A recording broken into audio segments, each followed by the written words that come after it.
Alô, alô, querido ouvinte, estamos de volta com o terceiro episódio do podcast. Quem fala é Luiz Pedroso, cientista político, e aqui comigo...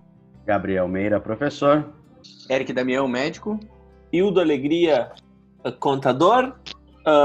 Vou só fazer um disclaimer aqui, rapaziada, que é importante que a gente faça, que esse podcast não representa a opinião da maçonaria, não representa a opinião de qualquer loja.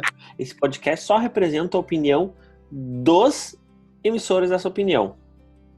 Nós temos todo o cuidado de não revelar, não violar nenhum tipo de segredo que nós juramos, nenhum tipo de palavra que nós juramos, nenhum tipo de ato que nós juramos.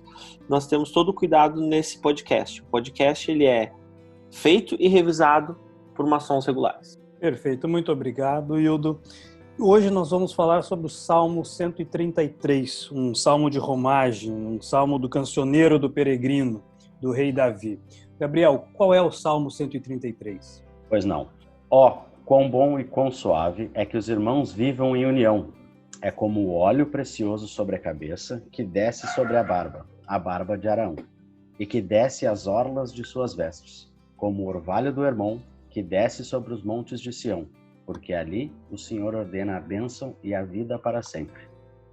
Salmo 133 fala muito e tem muita conexão com os nossos trabalhos dentro da maçonaria. Hildo, o que você pode, numa primeira rodada de interpretação, falar ou comentar conosco e com o ouvinte sobre esse salmo e sobre o que ele diz?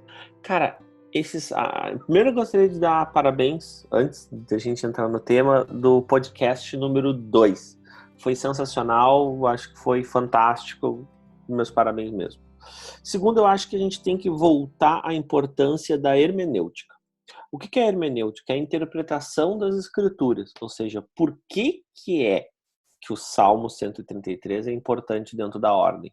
Dentro dele existem várias mensagens, vários momentos. Então, a interpretação do Salmo 133 ela tem que ser começada, ela tem que ser iniciada pelo salmo, pelo salmista, e aí sim, onde é que ele para dentro da questão da loja, né? Dentro da questão da maçonaria. E mesmo que nem todos os ritos eles usam o Salmo 133 em alguma sessão litúrgica. Alguns usam outro, alguns usam algum outro. Mas o Salmo 133 ele é o mais popular, ele é o mais conhecido, porque ele invoca a questão da fraternidade. Ele invoca a questão da fraternidade como sangue, como fator vital para o relacionamento entre irmãos. Eu acho que a gente pode começar daí a importância do Salmo 133 para uma fraternidade, ou seja, eu acho que ele é muito bem visto e muito bem produtivo.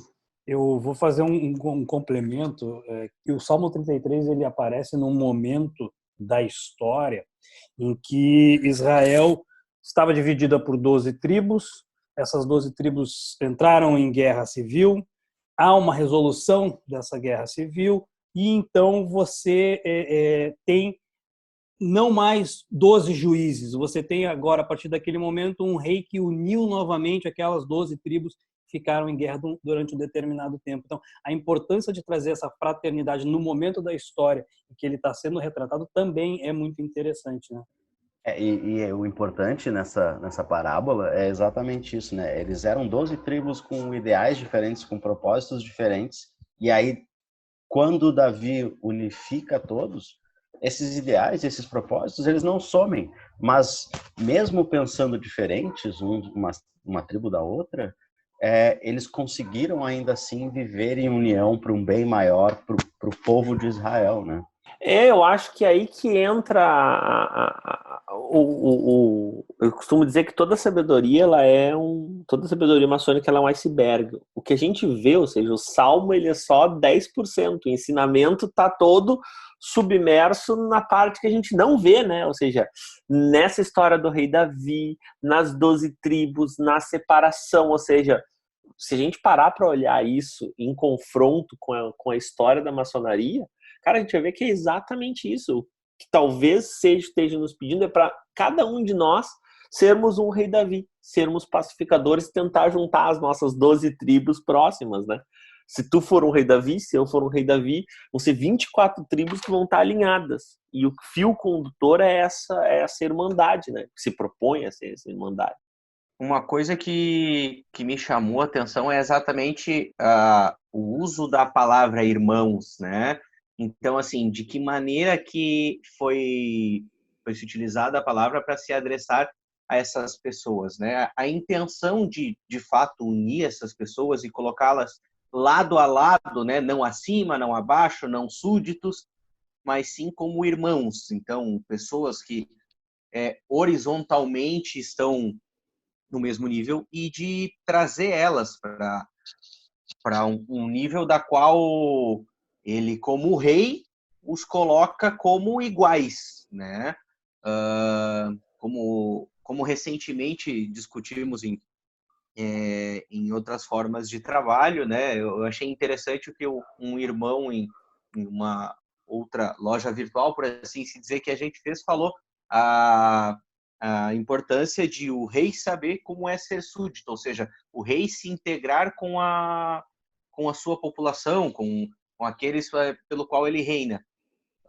E quando ele coloca todos como irmãos, novamente, além de unir eles, poderia ser o meu povo, mas não é nesse caso o meu povo, são os meus irmãos, os meus iguais. Bacana, hein? Eu acho muito interessante e muito legal isso que o Mano Eric falou, porque assim, em que ponto, e aí fica o questionamento aqui para todos nós, em que ponto o simples fato de tu entrares para uma ordem e te tornares irmão, tu realmente cria o sentimento de irmandade, né? Então, assim, só porque eu frequento uma loja, só porque eu tenho aqueles irmãos toda semana comigo ali, aquilo é o suficiente para eu considerá-los como irmãos realmente? Exatamente. Essa é a grande... essas reflexões. E se a gente andar um pouquinho mais, a gente vai chegar num outro ponto, né? Eu não sei exatamente qual é o ponto, mas... quer dizer, eu sei exatamente qual é o ponto que eu vou falar, mas eu acho que a gente está indo nessa interpretação livre e eu vou continuar nessa interpretação livre. Vocês já viram que tem outro simbolismo, o simbolismo das vestes, que desce a orla de suas vestes. Cara, as vestes de Araão, ou seja, são vestes dignas, são vestes de um sacerdote, nós estamos falando de um sumo sacerdote. Então, o ato de descer até a barra, até a parte final das vestes, significa cobrir todo o sacerdote, significa descer por todo ele, ou seja, e na ordem a gente também tem uma importância muito grande para as vestes, né? A gente usa os nossos aventais, então isso quer dizer o seguinte, cara, que isto seja, que este óleo, que esta bênção, que esta... Depois a ideia é eu falar do óleo um pouquinho, mas isso cubra todas as vestes, né? Ou seja, perpasse por toda a pessoa para que depois sim ela consiga trabalhar com os iguais, né? Se a gente for olhar, tem uma cena acontecendo no Salmo, tem uma cena provável, tem uma cena imaginária no Salmo, que é: ó quão bom é que os irmãos, quão bom e quão suave é que os irmãos vivam em união. Ele está delimitando uma situação. E aqui ele começa uma analogia. É como óleo precioso sobre a cabeça, que desce sobre a barba de Araão. Então aqui ele começa no sentido figurado. O óleo precioso sobre a cabeça e que desce sobre a barba, a gente está falando na unção do sacerdote. Ou seja, a gente está falando dentro daquela pessoa que podia ocupar o tabernáculo, que podia ocupar o Santo Santoro que está lá na Bíblia, o Santo dos Santos. Então, cara, olha com o que ele compara, a união dos irmãos, ou seja, a reconciliação das 12 tribos de Israel. Ele compara viver em união, viver reconciliado com a unção do sumo sacerdote. Ou seja, isso é quase como dizer assim, olha, Viver em união é ser o escolhido de Deus. Percebam que... Desculpa, Edu. Não. Só para a gente ter uma ideia do que é, ou quão importante é essa questão da unção, né? Esse ritual na Grécia, ser ungido com óleo, ou seja, ser ungido com óleo em grego significa Christus, né? Então, qual foi o Cristo o que a gente mais conhece, né? Quem é a pessoa que foi ungida com óleo, que é a mais conhecida por todos nós? Jesus. Então, Jesus, Cristo não era o sobrenome dele. Cristo era porque ele, sim, foi ungido com óleo. Ele foi elevado ao sumo sacerdócio e ungido com óleo. Então, a importância desse óleo para nós é simples assim. Jesus era ungido com óleo. Jesus era Cristo, né? Cara, e aí a gente começa a ver que por trás de um salmo tem toda um conhecimento, onde a gente está falando em história, onde a gente está falando em teologia, onde a gente está falando em hermenêutica, onde a gente vai falar agora, ali na frente, em geografia, porque a gente vai falar sobre o Monte de Hermon, a gente vai falar sobre a parte sanguínea do Monte de Hermon. Então, é aí que a maçonaria começa a ficar bonita, onde para tu entender um salmo de 6, 7 linhas, tu precisa de uma série de conhecimentos, que também não vai ser nesse podcast que a gente vai exaurir isso, mas a ideia é que a gente consiga ver pontos que a gente possa provar ali na rua, né? Ali na frente de casa. Quando é que eu deixo de ser ungido pelo óleo? Quando eu, em vez de unir as minhas 12 tribos, eu afasto as minhas 12 tribos? Legal, eu acho que já dá para a gente começar a falar da geografia, que também tem um papel importante no Salmo. Voltando lá em cima, vamos retomar a leitura. Ó, quão bom e quão suave é que os irmãos vivem em união. É como óleo precioso que desce sobre a barba de Araão, e que desce a orla de seus vestidos. É como o orvalho de Hermon que desce sobre Sião. Então, o que acontece? Então, ele está dando dois referenciais geográficos, né? O Monte de Hermon, que fica no norte de Israel, tá? E nesse monte ele fica congelado. Ele é um monte que o topo dele está congelado e ele desce. Ou seja, a parte que quanto mais ele vai baixando, mais ele vai derretendo o gelo. Então, dentro daquela parte ali, que é uma parte seca, ou seja, que é conhecido, é sabido que tem seca, aquela água que desce ali não é só água, né? É fonte de vida. Essa é o grande ponto. Então percebam a importância do que ele está concatenando. Ele está concatenando viver em união, ser ungido por Cristo, e aquele mesmo óleo que desce, ele faz uma analogia com a água que desce do monte, ou seja, a água que traz vida para aquele povo.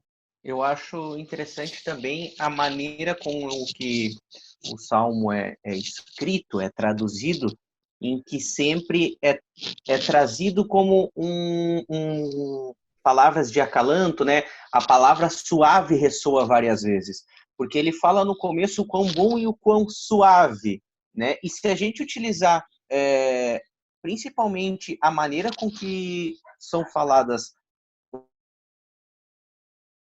usados todos são os líquidos que descem perenes, descem literalmente suaves, né? A gente não está falando de um rio que desce abrindo caminho, ou uma cachoeira. Ele fala o orvalho, né, de Hermon, uma coisa que desce suave, que é um sinônimo de paz. Quando a gente pensa num óleo que é derramado, que corre lentamente, então isso me traz a todos os momentos uma impressão talvez de imersão, ou seja, de tentar trazer de uma maneira da qual a pessoa se sinta englobada pelo que está acontecendo, ou seja, em nenhum momento é dada a ideia, por exemplo, se a gente fosse falar em batismos em rio, né? O rio traz muito mais uma imagem de pode trazer uma imagem de calmaria, sim, mas ainda assim pode trazer uma imagem mais de força, mais de intensidade, mas não. Eu acho que a palavra orvalho, nesse caso, além de poética, ela mais uma vez reforma a imagem de sensibilidade, né? De suavidade mesmo que quer ser passada. E eu, além de, claro, né, a gente poder utilizar as variáveis não, muito pelo contrário, né, as referências geográficas, como o Monte Hermon, o Monte Sião, ou mesmo a Terra de Sião, eu acho que tem uma interpretação um pouco não literal que pode ser feita no sentido de como esse orvalho desce de Hermon para Sião, no sentido que Sião é a terra que foi prometida a Deus para o povo judeu, ou seja, é a terra em que ele escolheu habitar. Então, a ideia é não só necessariamente que seja o caminho, né, das águas ali, em que vai sair do Hermon e ir até o Monte Sião, mas sim de que essas águas estão, como muito bem o Manuildo trouxe, abençoando aquela terra árida, né, escolhida pelo Senhor. Né? No comecinho que o Mano Eric falou, mais adiante a gente vai tratar no podcast, no próximo podcast, sobre a medida das coisas, né? Então, quando ele fala ali que o orvalho desce suave e não como uma enxurrada, o que traria devastação, e nem fica estagnado, o que não serviria para nada também, o quão importante é que nós tenhamos essa medida, né? Esse meio termo, não necessariamente que seja um meio termo, né? Mas que nós não façamos as coisas com muito ímpeto e que também nós não tenhamos pouco ímpeto para não realizar as coisas, né? As coisas elas têm que ser feitas de maneira própria, de maneira correta, de maneira suave. Exato. Merinha, tu tá com o Salmo aí? Acha o Monte Sião aí para mim no Salmo, que eu mexi aqui na minha tela e perdi o Monte Sião aí. Lê de novo até o Monte Sião, por favor. Como é bom e agradável viverem unidos os irmãos. É como óleo precioso sobre a cabeça, o qual desce para a barba de Araão, e desce para a gola de suas vestes. É como o orvalho do Hermon, que desce sobre os montes de Sião. Exato. Para no Sião aí. Cara, se a gente for olhar, o Sião ele também foi referido, além dessa referência que o Mano Eric trouxe, ele também foi referido no mesmo livro de Salmos, tá? Que Deus instalou seu rei sobre o Monte Santo. Eu, porém, constituí meu rei sobre o Monte Sião. Então perceba que o monte, a referência geográfica, ela também serve, se a gente for parar para estudar, como aquele monte é importante para Deus, para o grande arquiteto do universo. Ou seja, é um salmo cheio de pequenas referências, mas são referências muito importantes. Ou seja, e também é no mesmo lugar, o Sião, eu estou lendo aqui, que Abraão ia sacrificar o filho. Então, que é onde, na verdade... E essa passagem é uma passagem muito importante em determinado ponto de uma cerimônia muito popular, muito nobre da maçonaria, que é quando se refere a Abraão. Ou seja, Abraão, quando foi levado para sacrificar o filho, Deus não queria o filho, Deus queria Abraão. O teste foi só através do filho. Deus queria saber se esse chamado era um chamado verdadeiro. Então, Sião ele tem uma importância muito grande dentro disso.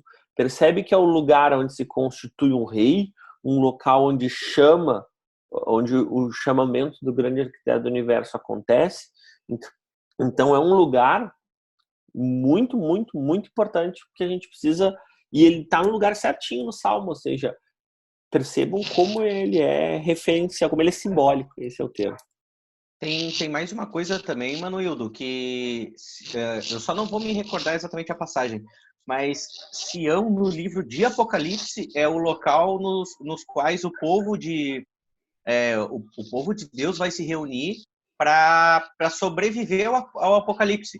Então, mais uma vez, reforçando o que diz no Salmo anterior, no Salmo 132, que é o local escolhido por Deus. Ele escolheu aquele lugar para que o povo dele viva ali. E aí, novamente, a gente pode até pensar, né, o que a gente vai escolher como o local que Deus vai habitar?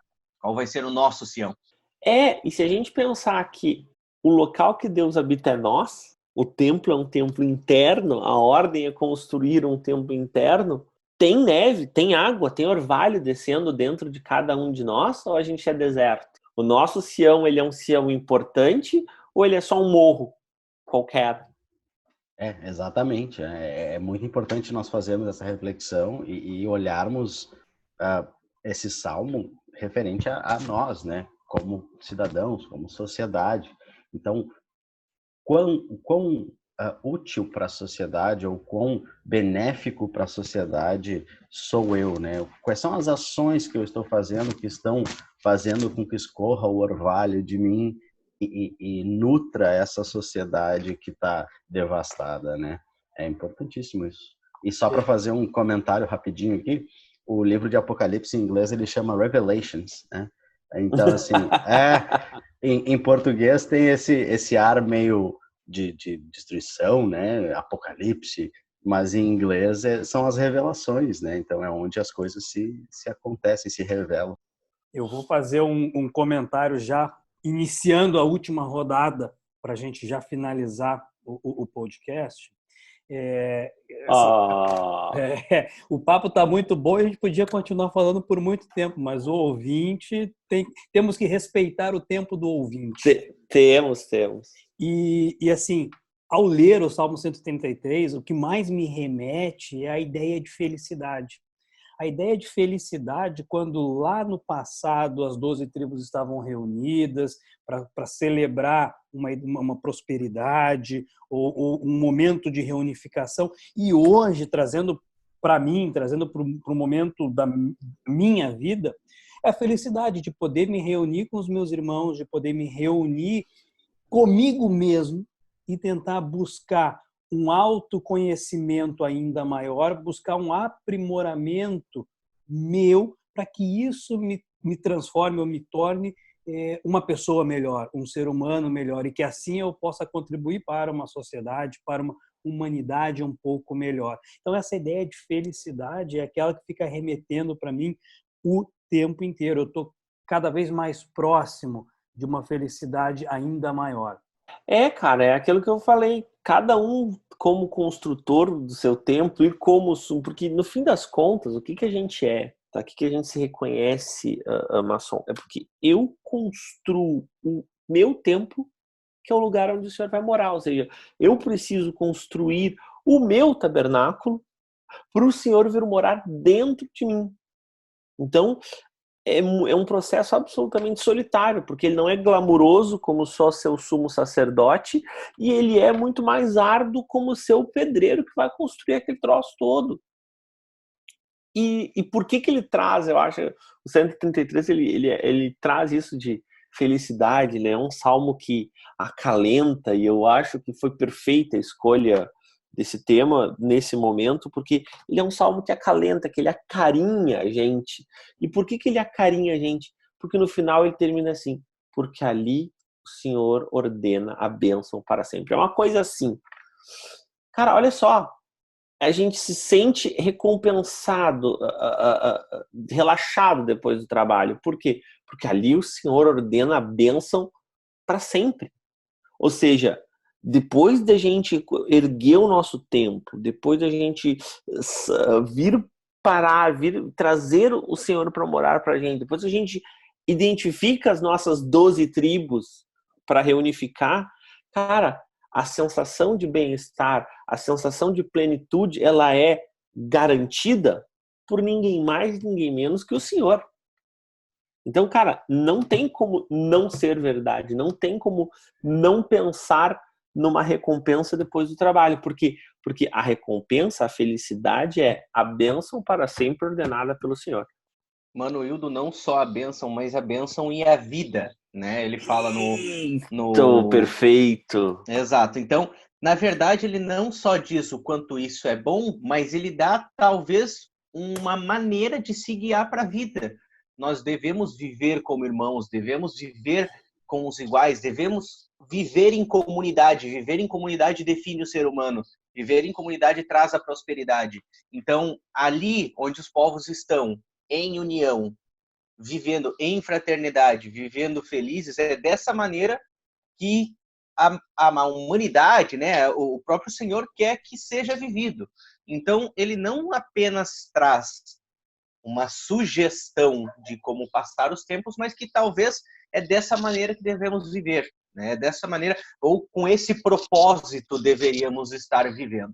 E só para eu voltar aqui num ponto, essa igualdade que a gente trata, né, não é igualdade de pessoas que pensam como a gente ou de pessoas que fazem tudo o que a gente faz, o que gosta de fazer, né? E sim a igualdade do ser humano, né? Somos todos irmãos perante Deus, né? Então, assim, por mais que essa igualdade não seja igualdade de pensamentos, por mais que existam pessoas que pensem diferente a mim, ele é um igual a mim. Ele tem o direito dele de pensar, ele tem o direito dele de agir. E por mais que aquilo não seja o certo para mim, ele é um igual a mim, ele é o meu igual, né? Então, acho importante isso. E querendo ou não, a gente acaba... nós nos reunimos e somos diferentes tribos. Tem a tribo que gosta de andar de moto, tem a tribo que gosta de futebol, tem a tribo que gosta de correr, tem a tribo que adora estudar filosofia, tem a tribo que... Enfim, todos... Tem a tribo até que gosta de crossfit? Tem a tribo do crossfit, exatamente. Então, estamos todos reunidos em comunhão, estamos todos reunidos de uma forma harmônica e fazendo essa comunhão de pensamentos e energias em busca de algo melhor. Então, é perfeito. No fim das contas, é isso. Como é que a gente pode trazer, o Salmo 133 para o nosso dia a dia? Quantas vezes eu não estou separando as minhas 12 tribos? Quantas vezes o meu orvalho não caiu, ou caiu em forma de gelo, ou não caiu e a minha terra ficou árida? Quantas vezes eu não cobrei a bênção e a vida, mas não reuni minhas 12 tribos? Porque uma coisa está condicionada à outra. Ó, quão bom que os irmãos vivam em união, ou seja, eu preciso de uma para ter a outra.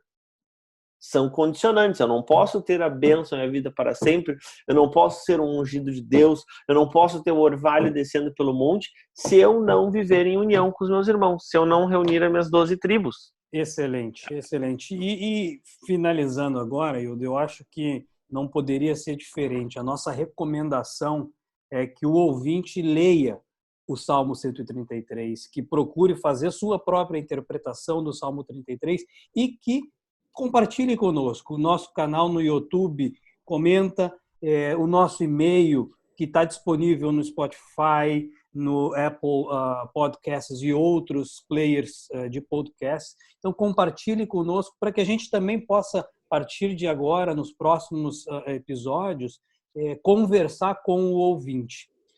Seja um bode ouvinte, venha conosco conversar. Eu achei que, na verdade, a recomendação ia ser outra. Então, recomenda.